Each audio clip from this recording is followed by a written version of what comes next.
Hey folks, welcome to the Leader Feeder podcast. It's Kirk Langford, General Manager of Unique Training and Development and Frontline Leadership Systems. And we're doing a special episode today. I'm here with Greg Schinkel, our president. Hey, I'm not Suzanne Jakes, who by the way, does a great job. And she was so nice that she decided she would produce this episode and let me sit in her chair. So I really appreciate that. She does such a great job and you guys are so good conversationally. Often that's the time when I hear the episode is when it's released. So I really enjoy the banter that you guys have. Yeah. And just so joining you is a real honor on this one. Yeah, well, hey, we're glad to have you here. It's always nice to get to chat with you about, really anything, but especially leadership, right? That's kind of our jam. It's what we love to chat about. And so we're doing our rewind episode. It's our second rewind episode of the Leader Feeder podcast. So it's a chance for us to kind of look back at the past 6 months of episodes and kind of go, what stuck out? And so what we're going to be highlighting today, of course, is episodes that you, the audience, have found interesting through kind of your engagement, through the metrics that we get fed, that we get told about. We're going to highlight a couple episodes and clips that you folks have found interesting. So, which is kind of cool. And obviously, now that we're halfway through the year, now's the time to make a couple of additional adjustments to your leadership approach, because when you change your leadership approach, you change the outcomes. And, one of the episodes that I know performed well, and it always performs well, this topic, is really around workplace negativity. And then we have a secondary clip, but they share a common theme. So let's look at the first one, which is dealing with workplace negativity. Right. Mm-hmm. So if someone's being negative on the floor, or, heaven forbid, disrespectful, because, you need to address that almost promptly, I should say, right? Nip it. So how would you suggest that these frontline leaders go about having a conversation to address that? Yeah, that's a bit of a tricky one, for sure. It is a tricky one. If someone's, especially if someone's kind of perpetually negative and you're trying to turn that around, that can be tough, right? Mm-hmm. One of the things that we say generally is that it's very hard to, it may be even impossible to really know or change someone's attitude, like how they think about something. What you can focus on are the behaviors. So what they actually say or do rather than how they think. So it's always interesting when I guess I'm the one that was saying this stuff in the first place to then go, yes, I said that, but there's lots of stuff that we learn from each other, from other training. And so it's so true though, right? Workplace negativity can be, it can be really toxic. It can be really hard to overcome.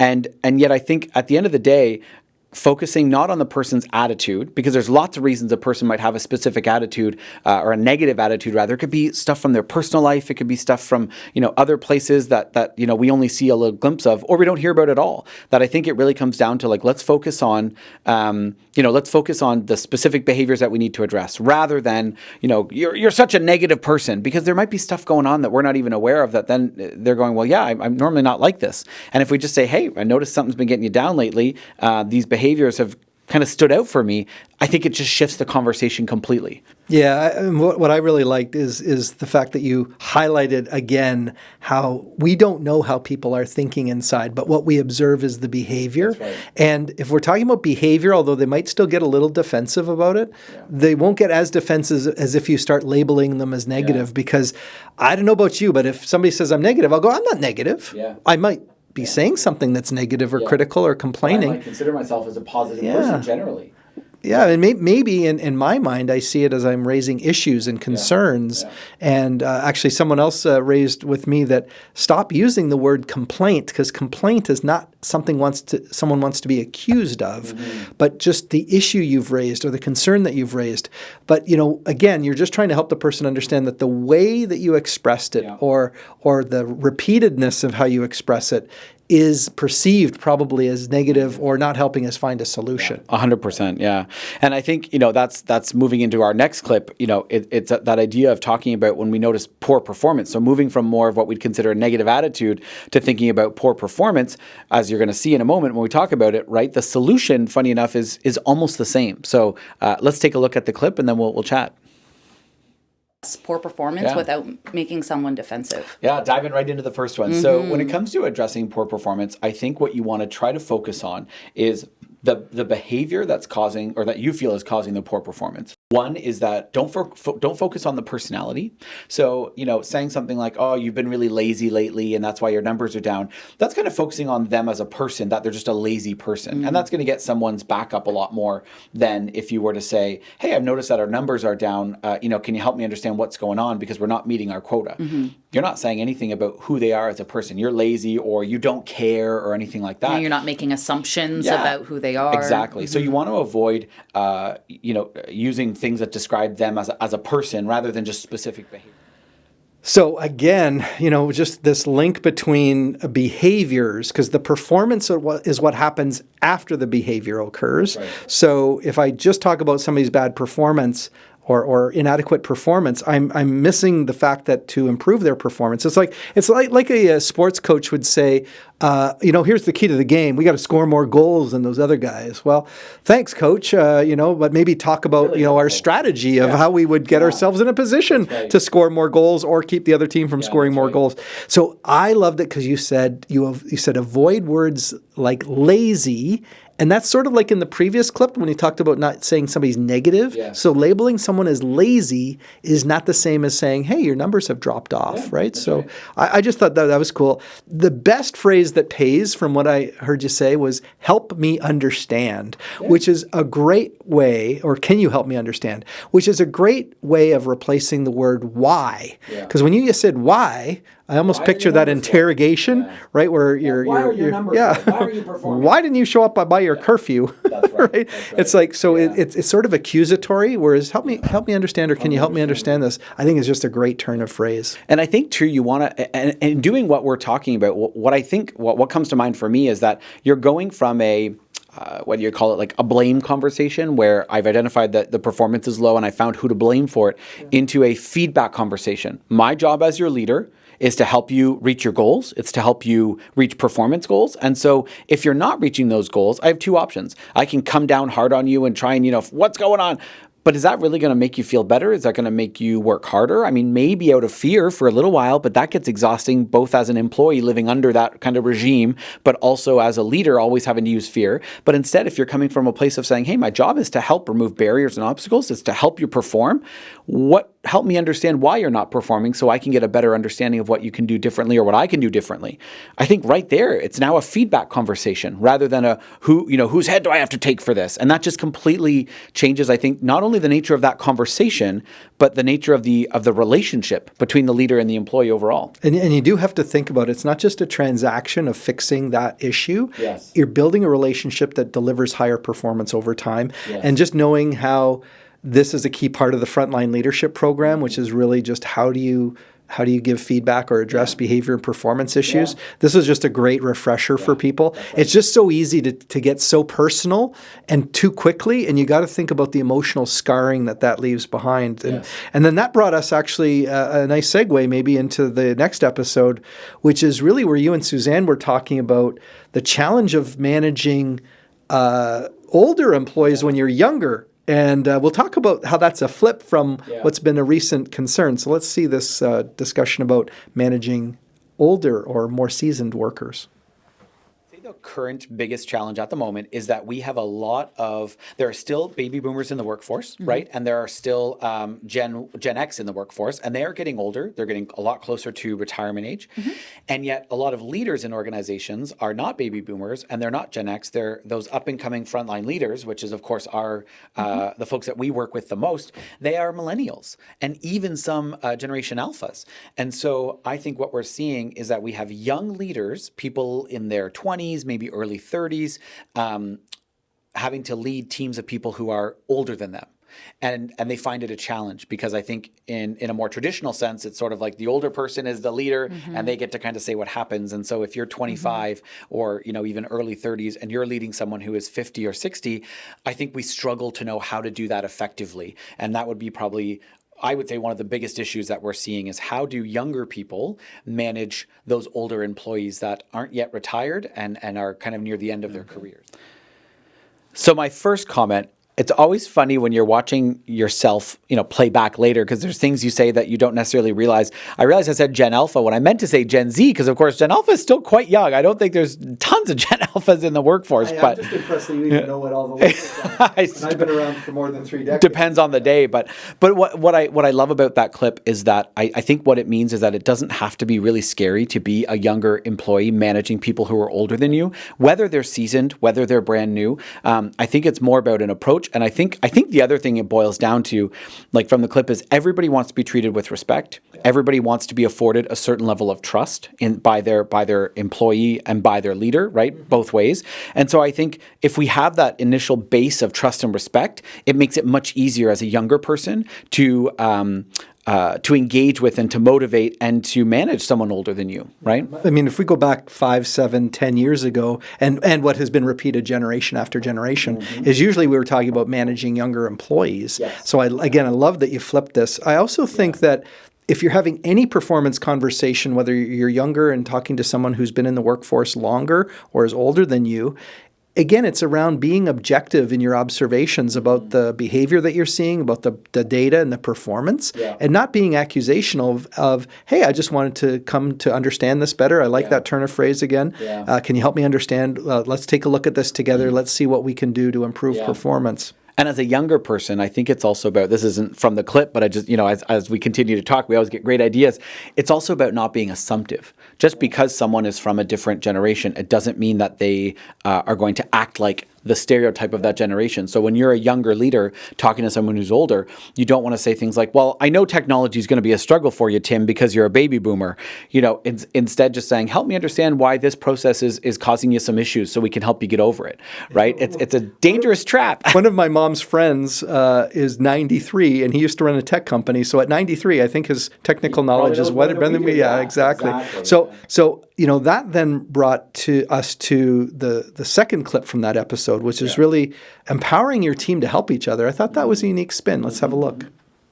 That empowerment of, hey, Sophia, you're really great with this technology. You really understand how this machine works and kind of what the kinks are that we need to figure out with this machine. Can you work with Jim to help him understand it? Because he's struggling. That's the best thing you could do, because that's empowering your team to work with each other, and it's helping them collaborate.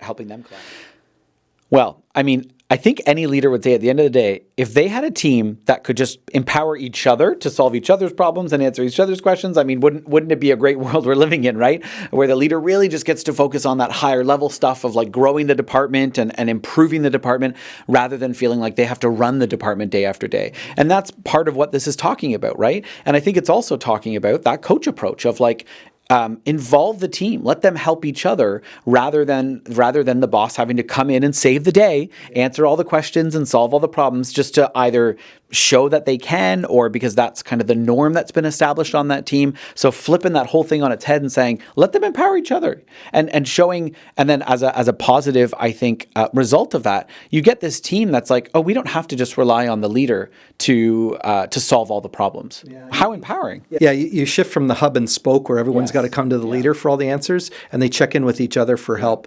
And I also like that you I don't know whether you did this on purpose or not, but it's quite flattering to go to a team member and say, you've got a lot of knowledge in this area, and I think you could be of help to this other person. And I think that adds value. It values them. So it's such a multi. And actually, you did this whether you realize it or not, because we took the 2 clips out of the same episode. It's also, you're really talking about empowering a younger person to work with an older colleague, and of course, you could be vice versa. It's just bridges these gaps. And again, instead of us and them, it's just us working together. Greg, I'd love to claim that I very intentionally made this beautiful bridge between those two things, but we're gonna say that it was somewhat haphazard and just kind of worked out nicely. And if you want the whole truth, of course, listen to the entire episode. There you go. Now, the next one. Next episode, again, a couple of clips here. One was this diversity, and I think, diversity is kind of a hot button topic, and I'm really glad that you and Suzanne still raised it and brought it up. But you had a totally different take on diversity, and I noticed it was even reflected in the commentary. That's right. It's like people I think they liked it, but it's so different. So let's take a look at the clip. having a diverse team is a team that, it could be people from different ethnicities or people who speak different languages, but it can also just be people of different ages, people of different technical ability, people of different years of experience, people coming from different industries, just anything that instead of everyone kind of having the exact same credentials, the exact same experience, people come to the table with different experiences, different skills, different knowledge. That's really what we think of when we think of a diverse team. So again, when you think about the diversity, you really broadened that definition. For sure. What was your thinking behind that? Well, I think the problem is it's when we look at diversity as being one thing. It's just skin color, or it's just gender, or it's whatever. I think that's where we fall really short in terms of a definition. And because it's the other thing I think about is in the clip I'm talking about, you get so many different ideas and experience, and every little piece of what makes somebody that's different from somebody else is going to bring different experience and exposure. So it's not just different age groups that have different experiences. It's not just different skin colors. It's not just different genders. It's all of those different things. So that's really where that comes from. And I think one of the comments that I found really interesting on this clip was basically someone saying, well, Kirk, you're basically describing every single team. You've got different ages. You've got different races. You've got different, and it's like, that's a good thing. But I mean, there are companies that in the past had more of a, we're only going to hire Harvard grads, or we're only going to hire people from a certain area, or from other that have come from a certain company with a certain history. That's obviously more what we're talking about when we say, try not to hire all the same people with the same qualifications and the same experience and the same knowledge, because you really don't get the depth and breadth of the diversity or the benefit of that diversity. We're talking about different perspectives, and it's sort of like, instead of being a rugged individualist thinking you've got to solve all the problems, or falling into the trap that we all do, which is to naturally affiliate with people who are like us and think like us. And it just narrows down the number of options if you're solving a problem or trying to move something forward. Just the fact that people have had all these different experiences, I think that was pretty awesome. What's interesting about this, though, and I mentioned this in the episode, is that I think we celebrate diversity a lot, but then we're supposed to hide the negative things. And one of the negative things about sometimes more diversity is conflict. Conflict comes up a lot more because there's way more values, ideas, beliefs, opinions being brought in, and that's bound to cause a little bit of conflict, which is what the second clip is about that we're going to share. So we'll roll that, and then we'll chat a little bit about it. So it's important as a leader that we don't see conflicts as this terrible thing we need to run away from, and we just want to be non-confrontational. Instead, we want to say, hey, conflict can be good because it means that there's different ideas coming out of the woodwork and we're trying different things. How do we manage conflict constructively? Well, it just reminds me again in our course when we're teaching managing conflict in the Frontline Leadership course, we talk about that, is conflict bad? Well, no, conflict isn't bad. Conflict is just this heat from the friction of us having different opinions in some cases, or different viewpoints on solutions. And so if you think about it, having diverse points of view means we're not going to jump only on one solution. We're going to actually disagree a little bit, and disagreeing will actually help us get to a better solution. That's right. Yeah, we're not going to jump to the solution of the loudest person or just the one person that two or three people agree with. We're going to say, well, wait, Tim over here has his hand up, and he maybe has a solution that's a little bit different than what we would have typically done. And I think it's so easy in conflict resolution when you're solving a problem, for example, to go with what seems maybe easiest, what you've just done in the past. And then sometimes you have to look at the track record. So, a practical example, we have a machine that's broken down. We're trying to figure out what to do to get it back running again. We go, well, the past 3 times it's broken down, we did this. So you start to default. You can already feel the pendulum go, well, we're just going to do what we've always done. And then someone raises their hand and goes, well, why don't we try this? Well, this is what we've always done. Yeah, but that's what you've always done, and it's continued to break every 2 or 3 months. What if this person's solution could make it where the machine doesn't go down for a year? So it's just that beauty of broadening our horizons just a little bit, right? We're not changing the world by having a new idea come in, but we're making things just a little bit different, exploring some new perspectives, like you said. And I think that can really strengthen our team and help us find new ways of doing things. Well, and you're trying to avoid this idea of demonizing the person who disagrees with me, and also just acknowledging that having disagreements over the method of what to do, or the goal, or the tactic, those are all things that we should be able to talk about without feeling defensive, and not escalate them to be this giant, like, you just don't care like I care, or you just don't have the experience like I have. It's like, no, let's actually see. My favorite is actually when you ask a newer team member who hasn't been there, if they have questions or observations, and then they point out this thing that everyone has probably just taken for granted, and that's the breakthrough idea. So again, just leaders recognizing you almost want a little bit of friction around what are the different points of view that this thing could be. I actually read, I think once I think it was a Harvard Business Review article that basically said if you don't have friction, now this was talking about between teams, but if you don't have conflict between departments, you have a problem. Because it said, for example, your operations department, one of their big things is trying to standardize, right? Make SOPs and trying to standardize the processes and everything you do. And yet research and development's whole mission is to shake things up. And so it's that there's inherent conflict built right into it. So isn't that kind of interesting that you should want that? And the biggest thing comes down to not whether it's there or not, because it's going to be there. The question is, how do you handle it as the leader? Yeah, no, I think those are great tips. So the next episode, we had a couple good clips there, and this is around this whole theme that we've been talking around, which is making sure that the right person does the right work at the right level. That's right. And that means many leaders are still doing busy work that others could take care of. And it's not to diminish that. Take a look at the clip. If you have admin work that someone else can help you with from your team, empower them to do so. I know sometimes we think, I have to be the one to file that report, or I have to be the one to create that or do that. But if there's any chance that somebody on your team can help you, leverage that help. Don't feel the need to do it on your own. Yeah, so maybe the admin tasks can maybe be some of the tasks that you can offload. Yeah, and in certain cases, certain cases, yes, there's certain reports or paperwork that you as the leader, you have to be the one to fill it out. You have to be the one to submit it for sure. But in situations where there's some flexibility or you could get some assistance, make sure you do that. And again, the other piece, use that positive leadership trap piece of you proactively reaching out to your team in order to free up a little bit of free time to find more time for admin work, so that there's a bit more of a balance. Because I know for a lot of leaders, they say, I'm supposed to be spending more time on the floor. I spend so much time in my office doing admin work.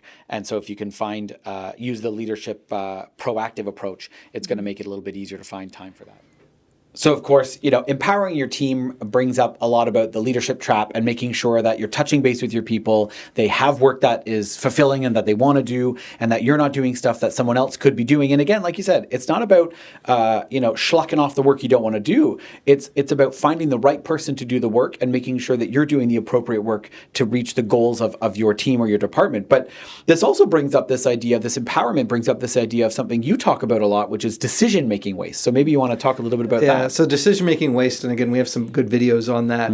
It's the fact that if I have a plant manager solving problems that the supervisor or the team member should have solved, it's basically this waste of attention and waste of skill on something that really doesn't require your level of skill. And we don't think of it as being waste because we think, we're just being helpful. But technically, if I do that too much, I'm not doing the things that I really do add the most value on, improving and growing the business. That's right. And to your point around the leadership trap, I always think of the function of the offensive line in football, and these are the big guys that block at the very front. And I'll ask a class, what is their function? Well, block and tackle. And it's like, well, what do they really do to add value? Well, they give the quarterback time essentially to make a decision, read the field of play. And so I think some of these things we're talking about, it's just being conscious of it so that you can empower your team to do the work that they love. I also remember one business owner, he says, there's A items on your list, there's B items, and there's C items. So the C items, you don't enjoy doing them. You really don't add much value. You're not very good at it. You procrastinate them. Someone else on your team, that C item actually might be something interesting, something different, something because that it uses their skill set. Maybe they're very detail oriented and you're not. So instead of you're right. Instead of thinking, well, I wouldn't want to pass it off to somebody else because I don't even want to do it. Maybe you don't want to do it because it doesn't fit your skill set, but someone else's skill set is perfectly matched to do that task. Yeah, and then you went to an age-old topic as a part of that episode, and that was to do or embrace servant leadership. So let's take a look at that. Try to find most of your time for that, because that's your primary role as a leader, right? Is to make sure that you are that the work is getting done through your team. Is that called servant leadership now that we're kind of talking about? Is that kind of what? Yeah, servant leadership is really about being available to your team and not really this top-down leadership style where it's I'm the boss and you got to do what I say. Right. But it's more about how can I help you? How can I serve you as your leader? How can I help make sure the work gets done? What can I do to make your job easier? What can I do to remove barriers? So I love the idea of servant leadership, and maybe I'm speaking very personally here, but I love it because as a leader, I like the idea that I don't have to have all the answers, and I'm not there to take care of everybody all the time. That sense of the servant, the sense of what can I do to help you? What can I do to make your life easier? I know you've got a handle on your job. I know that you're a qualified individual. That's why you're here. But what can I do just to make things a little bit easier? Rather than I have to run my department like a tightly run ship and I've got to meet all these deadlines. Maybe it just makes me feel a little bit less pressure as a leader to go, I'm really here just to help make things a little bit easier for everybody and just let's get the work done in the best way possible. So that's what I like about it. I love it when you go into your angry voice like that. As if like there's always this like really angry boss and this chomping on a cigar and pounding the table, let's go. Which I never see from you, which is this must be your alter ego. That's right. But this whole idea that essentially it flips the organization upside down. So servant leadership is that instead of the boss having people that make them happy, it's really like our job is really to support the people who add the value, and those are usually the people delivering the actual work product. Exactly. So everybody else's role is really just a support function of making sure that they can deliver it. Yeah. But we fall in this militaristic trap of like the generals in charge and then the sergeants, and it's about keeping those people happy as opposed to what can I do to reduce your frustrations. And if you think about how your team responds when you remove an obstacle, and how like if you could take something that really irritates me away, that is going to be a big gain. So that's right. And they'll love you forever as a leader if you do that. So that was pretty cool. Yeah. And so moving into our last clip, it's something that we talk about a lot in our course. I mean, we have a whole module on communication, a couple different pieces on communication, but we take part of just that module to talk about this piece, and it's about sarcasm and how sarcasm really, without realizing it in a lot of cases, I think can undermine your leadership. So let's take a look at the clip. I mean, I know some leaders tend to rely on sarcasm, kind of lean into it. I think it's okay to have a little bit of sarcasm, especially maybe with people that you know better or have been on your team longer. But I really think frontline leaders would do better to really limit the amount of sarcasm they use, because I don't think they realize how much their sarcasm actually leads to a destabilizing effect on the team. Right. Well, like you said, if someone's coming, maybe coming into work late often, when you're being sarcastic, saying, glad you showed up today. You can see how that would be very confusing maybe to someone where like that's actually a more serious situation coming to work late and you're making it into something, and that person then starts thinking, I guess it's okay because it's a big joke, or that's a good not point. Take it seriously. We might underestimate how important or severe something is, because if we're hiding behind sarcasm, there's a big difference between, you managed to show up today, congratulations, versus this is the third time this week you've been late. I'm concerned. We need to have a chat about that because I do expect you to be on time.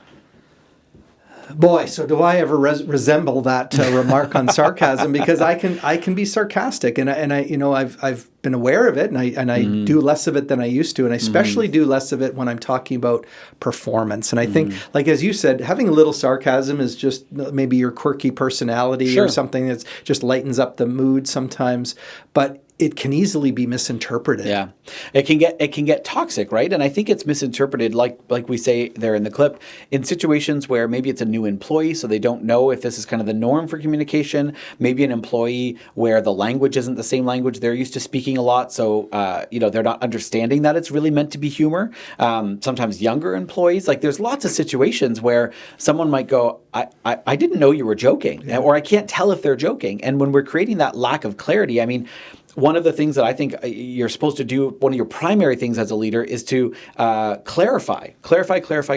And sarcasm, unfortunately, just creates clouds and just totally unclarifies, right? Well, Jason McKenzie, one of our instructors, and he brought this up in our new site leader development program, talks about the leader's role is to relentlessly remove ambiguity, which is just the same as clarify. Right. Exactly. So think about how sarcasm creates ambiguity sometimes. Your words, your tone, your body language, your facial expressions are not in sync with one another. Yeah. And so people who know you really well might know that you're kidding, but there is also this, like, and you highlighted in the clip, there can be this perception of disrespect. Yeah, I think that is in there. And it's about overusing it. Yeah. So if it's been your one-trick pony, it's really tough to change it. Yeah. I would just say it straighter more often, and people will probably just appreciate that you're not always joking about something that maybe is quite serious? Yeah, I think what I also think about is, in the episode of your podcast, the Accelerating Operational Performance podcast, you sat down with Dr. Gwen Acton and you talked about how bad bosses breed bad bosses, and basically what you were saying was that if all you have to go on is bad examples, you will probably use those bad examples as your roadmap of what to do. And I think the same thing happens in sarcasm. I hear when when I teach our course with our clients, I hear examples of, well, my boss was really sarcastic, or my bosses have always been sarcastic and I've been fine with it, or even more so, well, they've all been sarcastic and I'm good. And I think it's the question of, are you good because of that, or are you good in spite of that, right? And so to your point, if it's the only thing and it's that one trick pony, it is hard to just shut it off. It's hard to go in tomorrow and say, I will be very sincere and very direct. Well, your team wouldn't know how to take you. Sure. Yeah. But I think, like you said, it's about reducing it a little bit, but also understanding that as a leader, and this is what you talk about with Gwen Acton, as a leader, you might not realize that you're passing on, you're a leader to somebody and they're learning from your example. So just think about, my boss was really sarcastic, and so I've adopted this kind of sarcastic maybe tone or method, but is this what I want to pass on to the people that I am mentoring, the people that look up to me right now? Is this like a crossover episode, like Grey's Anatomy and Station 19 coming together, like the AOP and Leader Feeder coming together? Yeah. I just wanted to say that you and Suzanne are doing a great job. I just love the rapport that the two of you have. Likewise. I know it's resonating a lot with the audience. If you're not already a subscriber, please consider subscribing. And otherwise, it's just been a pleasure to look back on some of those episodes for 6 months. I had a great time. Thanks, Greg. All right. Take care.